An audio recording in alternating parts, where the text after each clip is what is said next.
வணக்கம், நான் ஜனனி. இன்றைக்கி எங்கள் வீட்டு ஸ்டைலில் சிக்கன் 65 எப்படி செய்யலான்னு பார்த்துடலாங்களா.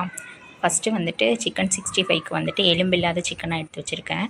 அதில் வந்து ஃபஸ்ட்டு 65 மசாலா ஆட் பண்ணுறேன். அதுக்கப்புறம் பார்த்திங்கன்னா இஞ்சி பூண்டு விழுது ஆட் பண்ணுறேன்.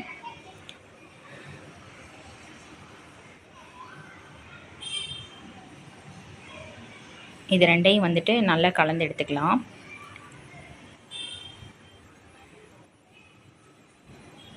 அதுக்கப்புறம் தேவையான அளவு உப்பு சேர்த்துக்கலாம்.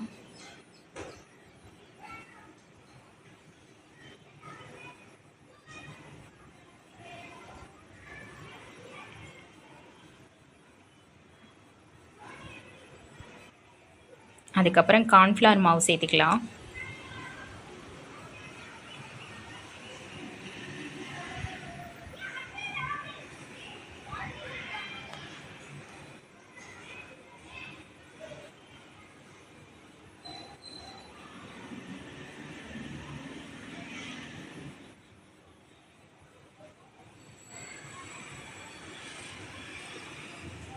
அதுக்கப்புறம் தேவையான அளவு தயிர் சேர்த்துக்கலாம்.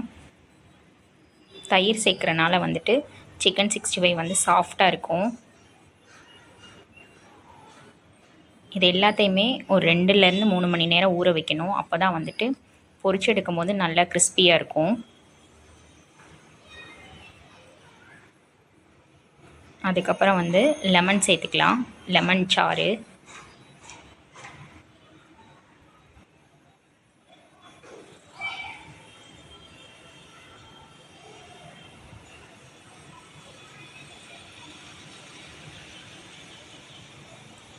என்னோடய சேனல் பிடிச்சிருந்தா சப்ஸ்கிரைப் பண்ணுங்கள். என்னோடய சேனல் நேம் வந்துட்டு மதுரை டு கோயம்புத்தூர் கார பொண்ணு.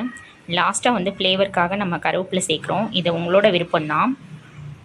இதோடு சேர்த்து பொரியும் போது ஃப்ளேவரும் நல்லாயிருக்கும், டேஸ்ட்டும் வந்துட்டு டிஃப்ரெண்ட்லாம் ஆகாது, எப்பவும் போல தான் இருக்கும்.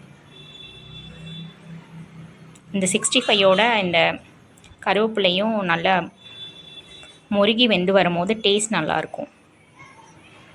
ஃபைனலாக நம்ம பிரட்டி வச்ச சிக்கன் 65 அப்புறம் பொரிச்சதுக்கப்புறம் எடுத்த ஃபோட்டோ.